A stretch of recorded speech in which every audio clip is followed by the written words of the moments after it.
En Ecuador, el petróleo no es un sector es columna vertebral de la economía, palanca política, fuente de divisas y, en demasiados momentos, un imán para la corrupción. El llamado caso Petroecuador no es un solo expediente, es un conjunto de procesos penales que se fueron abriendo como capas de una misma cebolla. Cada capa revela algo parecido a redes de intermediación, información privilegiada, comisiones, empresas offshore, contratos inflados, dinero que viaja por rutas invisibles y un Estado intentando probar, tarde y a trompicones, que el saqueo ocurrió. En el centro de esta historia aparecen nombres clave Alex Bravo y Carlos Pareja Giannuselli, conocido como Capaya, y un detonante global, a los Panama Papers, la filtración que convirtió un secreto financiero en una bomba política. Hoy vamos a contarlo como lo que es, una historia de poder,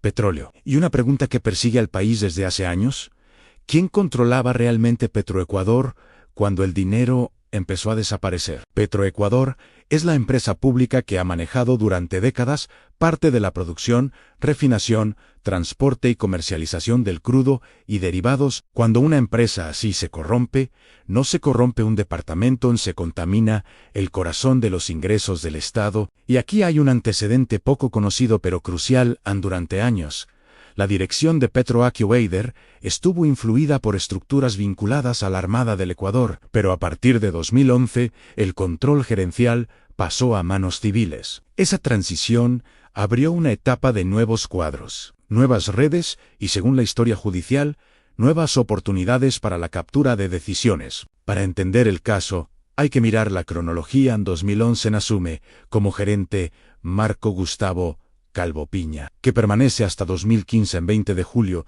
de 2015, llega Carlos Pareja Giannuselli, con trayectoria previa en el gobierno y en el sector, dura apenas meses. 18 de noviembre de 2015, entra Alex Bravo como gerente general, y cae el 10 de mayo de 2016, cuando el presidente Rafael Correa anuncia su destitución por los señalamientos que empezaban a circular sobre empresas offshore. Hasta aquí parece política normal, han cambios, reemplazos, nombramientos. Pero en realidad, esa velocidad de rotación es una señal cuando una empresa estratégica cambia tanto de manos. También cambia quién controla contratos, información y proveedores. Abril de 2016 estalla una filtración global a los Panama Papers, con millones de documentos de Mossack Fonseca. Y Ecuador aparece ahí, como tantos países en políticos, empresarios, estructuras offshore. Pero en Petroecuador, el golpe es directo. Se descubre un vínculo contractual entre dos sociedades offshore que conectan a un alto directivo de la petrolera con empresas que recibían contratos del Estado. Ese punto es el inicio mediático y procesal. La corrupción deja de ser rumor y se vuelve documento. Aquí aparece uno de los episodios más de manual. Según la reconstrucción del caso, Alex Bravo estuvo vinculado a la creación de la offshore Girbra Sanaja en 2011, años después. En febrero de 2014, Girbra firma un contrato de agenciamiento con otra offshore, Arkdale Investment Limited. ¿Y qué decía ese contrato? Un pago inicial de $600.0 y una comisión del 10% por cada factura contrato conseguido. Arkdale estaba vinculada a los hermanos Vaquerizo y conectaba con la empresa Oil Services y Solutions OS, que, según lo difundido en investigaciones y prensa, habría recibido múltiples contratos de Petroecuador por decenas de millones. La sospecha, de fondo, es potente. Si quien dirige o influye la petrolera tiene un mecanismo externo para cobrar comisiones por representación, ese mecanismo puede convertirse en una autopista para cobrar por abrir puertas. El 10 de mayo de 2016, Alex Bravo es destituido, y a partir de ahí, Petroecuador entra en fase de crisis en auditorías, fiscalización, indagaciones previas. El caso deja de ser uno y empieza a ramificarse al lavado de activos, cohecho, enriquecimiento ilícito, redes de proveedores, transferencia. Aquí es clave entender que Petroecuador no es un caso de una sola coima, es un ecosistema en contratos, intermediarios, consultorías, comercialización internacional. Cada punto puede esconder un peaje. Febrero de 2017, Cuando el país entra en clima electoral, Carlos Pareja Yanuseli aparece con una estrategia explosiva, publica los Zancapay videos donde habla del caso, se somete a un supuesto polígrafo y lanza acusaciones políticas. En esos videos, Pareja afirma que muchas decisiones en Petroecuador requerían aprobación del entonces vicepresidente Jorge Glass. Además, menciona otros nombres del sector y cuestiona por qué ciertos actores no eran investigados. El gobierno de Rafael Correa reacciona duramente descalificado. Apareció, dice que busca desestabilizar y niega la veracidad del show del polígrafo. Este episodio es importante por dos razones. Convierte un caso judicial en guerra política. Mete la palabra Petroecuador en la vida cotidiana, ya no es expediente, es espectáculo. Y entonces llega a uno de los hitos judiciales más citados del caso, el proceso por cohecho. En febrero de 2017, un tribunal penal en Pichincha dicta condenas por cohecho contra un grupo de procesados, incluyendo a Alex Bravo y Carlos Pareja Yanuseli, con penas de prisión y una reparación económica a favor del Estado en Petroecuador. La cifra que queda grabada en $25 millones como indemnización, en reparación, ordenada en ese proceso. Este momento es clave porque marca el paso de sospechas a condenas y porque instala la idea de que no era una irregularidad menor, era un esquema con impacto millonario. Ese mismo año, la justicia ecuatoriana también procesa a Pareja en otras causas. Por ejemplo, se reporta una condena por asociación ilícita relacionada con tramas del caso El Comercio. En 2018 aparecen referencias a condenas por enriquecimiento ilícito en piezas que siguieron avanzando. Este patrón, múltiples procesos paralelos, es típico de macrocasos.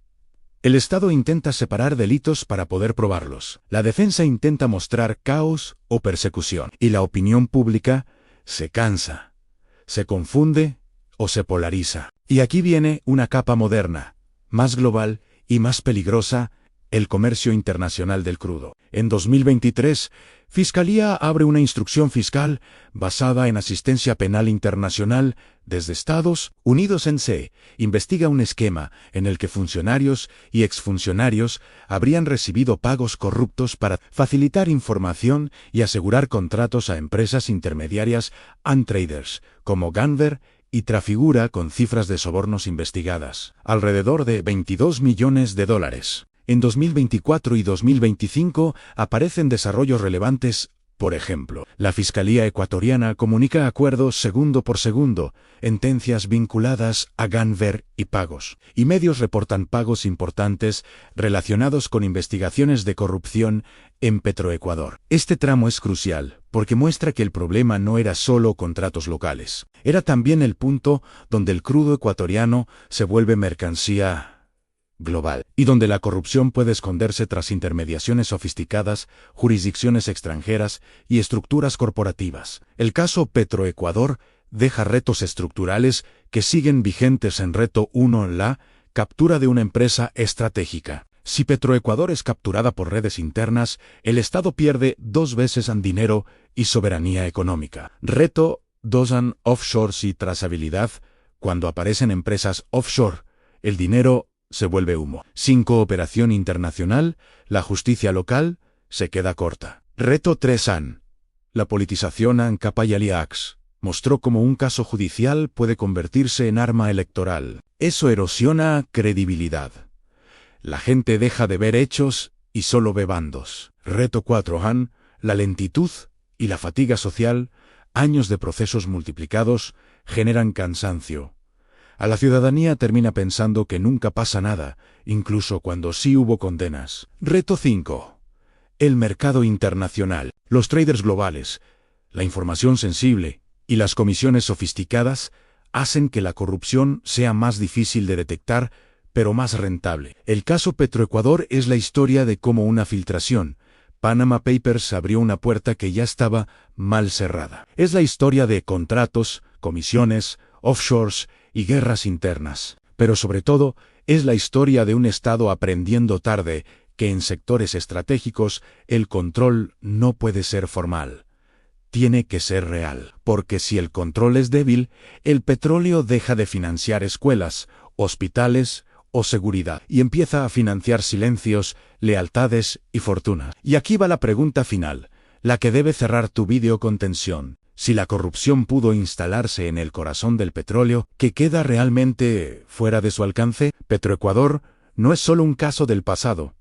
Es un espejo, y el espejo te dice algo brutal cuando el negocio es gigante. La corrupción no se acerca, se organiza